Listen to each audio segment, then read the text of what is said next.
MD에는 크게 네 가지 종류가 있어요. 첫 번째는 기획 MD. 기획 MD는 상품을 언제 얼마에 만들고 팔 것인가. 한마디로 상품에 대한 A부터 Z까지 기획을 하는 사람이 기획 MD고, 그리고 영업부에도 영업 MD라는 직무가 있어요. 영업 MD는 상품을 매장에 어떻게 분배하여 팔 것인가.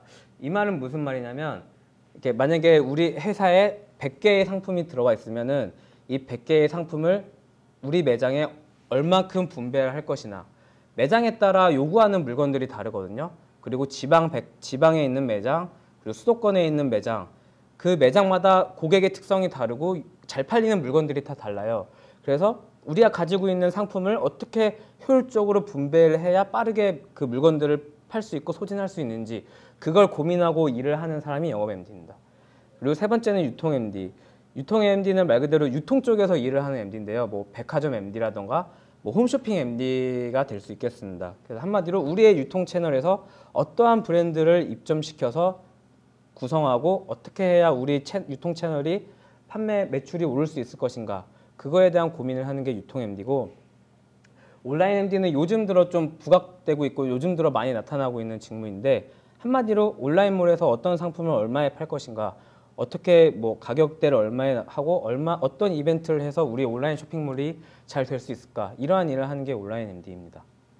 그래서 이 네 가지 MD에 크게 네 가지 종류가 있는데, 약간 비슷하면서도 조금씩 하는 업무들은 좀 다르다고 할 수 있습니다. 그래서 여러분들이 만약에 이제 MD 쪽을 준비를 할 때 무작정 MD가 될 거야 이런 생각보다는, 나는 기획 MD가 될 거야, 아니면 나는 유통 MD를 하고 싶어, 아니면 나는 온라인 MD를 해볼까, 이렇게 좀 세분화해서 들어가게 되면은 좀 더 MD 좀 자세한 설명을 드리도록 하겠습니다. 패션, 혹시 악마는 프라다를 입는다라는 영화 보셨어요? 좀 옛날 영화긴 한데 아마 못 보신 분들도 있을 거예요. 그래서 패션 산업이 어떤 곳이고 어떻게 일하는지 한번 궁금하다면 악마는 프라다를 입는다라는 영화를 한번 보셔도 좋을 것 같습니다. 패션 산업 구조에 대해서 간단하게 좀 설명을 드릴게요. 첫 번째로 이제 제조 가공하는 업체가 있어요. 이제 옷을 만들기 위해 이런 원단이 필요하고, 그다음에 어떤 단추라든지 이런 부자재가 필요하고, 그다음에 어떤 프린트 가공을 한다던가 아니면 뭐 자수를 친다던가, 크게 원단 업체, 부자재 업체, 가공 업체가 있어요. 요 세 군데 제조업체에서 옷을 가공을 합니다. 그래서 그 가공은 근데 어디서 하냐? 봉제 공장이라고 이제 옷을 만드는 공장이 따로 있어요. 그래서 원단을 만드는 집, 부자재를 만드는 집이 원단과 부자재를 만들어서 봉제 공장에 납품을 하면, 봉제 공장은 원단과 부자재를 가지고 옷을 만듭니다. 그래서 그 옷을 만들어서 이제 패션 브랜드에 납품을 하겠죠. 그러면 그 패션 브랜드는 그 납품된 옷을 가지고 유통에 이제 또 납품을 합니다. 그래서 최종적으로 이제 백화점, 대리점 아니면 온라인몰에서 그 만들어진 옷을 이제 소비자들에게 판매를 하는 거고, 그게 또 다시 이제 뭐 거기서 이제 또 마케팅이라든지 아니면 판촉 활동이 들어가는 거고, 그래서 크게 제조, 가공, 납품, 유통, 이렇게 네 가지 단계로 구성이 되어 있어요. 그러니까 기본적으로 제조이기 때문에 보통 그 패션을 잘 모르는 사람은 한마디로 이제 패션은 좀 화려하고 뭔가 멋있고 뭔가 되게 트렌디하고 막 사진을 찍고 막 엄청 크리에이티브하고 막 그렇게 생각할 수가 있는데, 제가 이 표를 통해서 드리고자 하고 싶은 말은, 이제 패션을 보는 것과 일하는 것은 좀 다르다. 실질적으로 패션 산업은 좀 힘든 부분도 있고 오래된 산업 구조이다라는 걸 좀 알고 가시면 좀 도움이 많이 될 것 같습니다. 그 다음에 이제 패션 브랜드 조직도에 대해서 좀 설명을 드릴게요. 그러니까 한마디로 패션 회사는 어떠한 부서들이 있는지, 이것을 알고 가시면은 좀 이제 취업 준비해서 이제 면접이나 아니면 이제 이력서를 쓰실 때 좀 도움이 될 거라는 생각이 좀 들었거든요. 그래서 만약에 한 브랜드가 있으면은 사업본부장이 있습니다. 말 그대로 그 브랜드를 책임지는 총괄 매니저고요. 그 사업본부장 밑에 크게 영업부, 기획부, 디자인실, 소재실, 생산부, 자재구매부, 패턴실, 마케팅팀, 고객지원팀, 보통 이렇게 나눠져 있는데, 이걸 보셨을 때 아마 대충 느낌이 오는 부서도 있고, 아니면 이 부서는 뭐 하는 부서지? 이런 생각이 들 수도 있어요. 그래서 하나하나 간략하게 설명을 드리면, 영업부는 말 그대로 매출 책임지는 그리고 영업을 하는 부서입니다.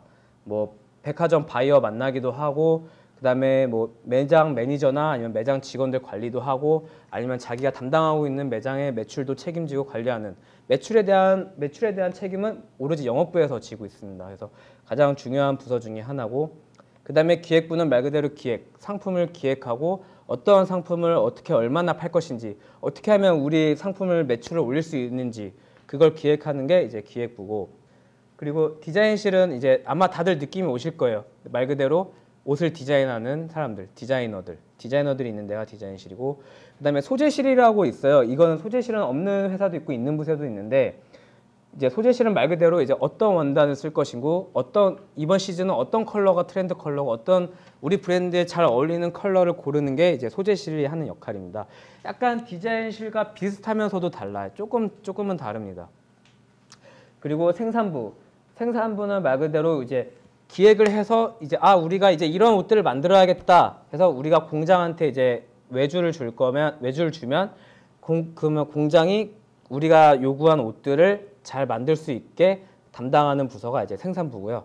이제 자재구매부는 이제 원단이나 부자재 같은 것들을 이제 껌껌이 구매하지 않고 이제 브랜드에서 이제 시즌별로 한꺼번에 구매를 합니다. 우리가 총 필요한 원단이 몇 야드고 우리가 단추가 총 필요한 게 몇 개고 그런 거를 이제 단가를 내고 하거나 아니면 어떤 부자재를 쓸 것인지 어떤 원단을 쓸 것인지 그런 부자재와 원단을 구매하는 데가 이제 자재 구매부입니다. 이제 소싱을 하는 역할을 주로 하고 있고 패턴실은 조금 패션 분야에 대해서 잘 모르시는 분들은 좀 생소할 수도 있는데요. 쉽게 얘기하면 옷을 설계하는 설계도면을 만드는 부서가 패턴실이라고 할 수 있습니다. 그리고 이제 그 밖에 마케팅 팀은 이제 주로 뭐 비주얼 마케팅을 담당하던가 아니면 홍보나 광고를 담당하는 데가 주로 마케팅 팀이 하는 역할이고요. 마지막으로 고객 지원 팀은 이제 사후 관리, 어떤 고객의 응대라던가 고객의 클레임이나 그런 거에 대해서 처리하는 게 이제 고객 지원 팀이라고 할 수 있습니다. 그래서 패션 브랜드는 굉장히 부서가 많아요. 그래서 이 부서들이 하나가 되어서 유기적으로 이제 움직여야지 이제 브랜드가 잘 돌아갑니다. 그래서 이 부서 중에 하나라도 뭔가 잘 안 되거나 어긋나면은 이 브랜드 전체가 무너질 수 있어요. 그래서 패션 브랜드는 각 부서들이 유기적으로 연결되어 있다는 걸 좀 참고해 주세요. 그다음에 플랜 2C 이 부분이 좀 중요한데요. 이제 본격적으로 기획 MD가 어떤 일을 하는지에 대해서 좀 설명을 드리도록 하겠습니다. 먼저 플랜입니다. 플랜은 말 그대로 계획인데요. 기획 MD는 처음에 플랜을 먼저 짭니다. 올 한 해 사업 계획서를 작성을 하는데 우리 올 한 해 매출을 얼마나 잘 볼 것인지 그리고 이 매출을 달성하기 위해서 얼마나 옷을 만들어야 되는지 아니면 어떻게 얼마에 팔 것인지 그런 사업 계획서를 이제 해마다 1년에 한 번씩 잡아요. 그래서 그렇게 사업 계획서를 통해서 목표 매출을 수립을 합니다. 모든 회사가 마찬가지로 사업 계획서와 목표 매출 수립은 공통적으로 이루어지는 부분입니다. 회사가 돌아가기 위해서는 우리가 얼마의 매출을 세워야 되고 그 매출을 달성하기 위해서는 우리가 어떻게 움직여야 될지 그 가장 큰 틀에서 먼저 구성을 하거든요. 그 다음에 그 목표 매출 달성하기 위해서 물량 계획을 구성합니다. 이 말이 좀 어려울 수 있는데요. 그냥 쉽게 얘기를 하면 물량 계획은 만약에 우리가 2020년에 만약에 우리 목표 매출이 100만 원이다. 예를 들면 그럼 100만 원을 벌기 위해서 우리는 옷을 얼마나 만들어야 되는지 그리고 그 만약 10벌의 옷을 만들어야 된다면 그 10벌의 옷은 각각 얼마에 팔아야 되는지 그리고 얼마에 팔아야 되는지 그리고 한 벌 어느 원가가 얼마나 책정을 돼야 되는지 그래서 우리가 마진을 얼마나 남겨야 되는지 그래서 2020년 목표 매출을 100만 원을 어떻게 달성할 수 있는지 그런 계획들을 짜는 게 이제 물량 계획이라고 할 수 있고요. 그다음에 시즌별 복종 계획 구성은 말 그대로 이제 물량 계획을 1년 동안 잡아놨으면 이제 시즌으로 구별을 합니다. 봄, 여름은 얼마를 팔 것이고 가을, 겨울은 얼마를 팔 것이다. 그렇게 이제 시즌으로 나누는 게 시즌별 복종 계획 구성이고요. 그리고 그렇게 구성이 되었으면은 이제 시즌별로 품평회를 합니다. 품평회는 뭐냐면 한마디로 우리가 SS 때 이런 옷들을 팔 것입니다. 라고 각 부서 사람들이 다 모이고 그 다음에 우리 매장 매니저, 매장 직원들 한꺼번에 다 모여서 이제 품평회를 해요. 그래서 그 품평회를 통해서 어떤 옷을 고를 것이고 각각의 옷들을 얼만큼 만들어서 팔 것인지 그런 결정들을 하는 거거든요. 단계입니다. 말 그대로 실행입니다. 첫 번째로 MD들이 해야 되는 일들은 원단 부자재를 체크해야 됩니다. 우리가 10벌의 옷을 만들기로 했으면 이 10벌에 대한 원단이 필요하고 부자재들을 필요합니다. 그래서 디자인실, 소재실과 협업을 해서 어떤 원단을 어떻게 쓸 것이고 어떤 부자재를 쓸 것인지를 이제 계획을 합니다. 그 다음에 이제 봉제 어디서 만들 것인가.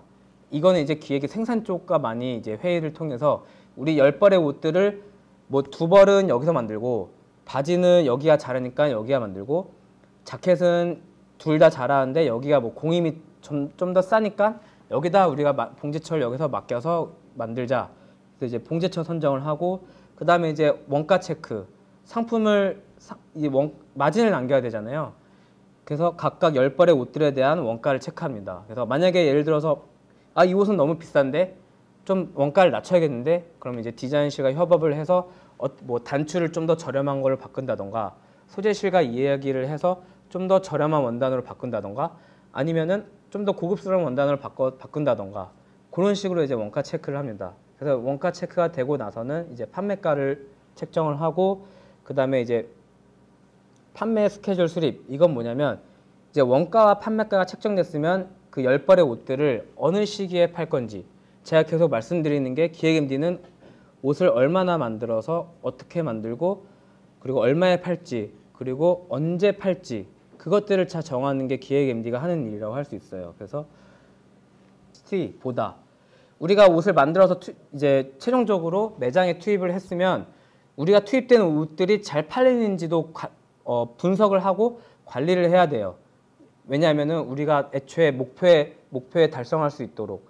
그래서 일주일에 한 번씩 어떤 옷이 잘 팔리는지 판매 베스트 분석도 해보고 그리고 자켓이 잘 팔리는지 바지가 잘 팔리는지 9월 달에는 코트가 잘 팔리는지 아니면은 버버리 코트가 잘 팔리는지 그런 것들을 이제 복종별로도 판매 분석을 합니다. 그래서 이렇게 다양한 분석들을 통해서 우리가 기획한 게 잘 되고 있는지 점검하고 혹시나 잘 안 되고 있으면 수정을 하고 잘 팔리고 있으면 더 잘 팔릴 수 있도록 그 판매 분석과 판매 관리를 하는 게 기획 MD의 주된 역할이라고 할 수 있어요.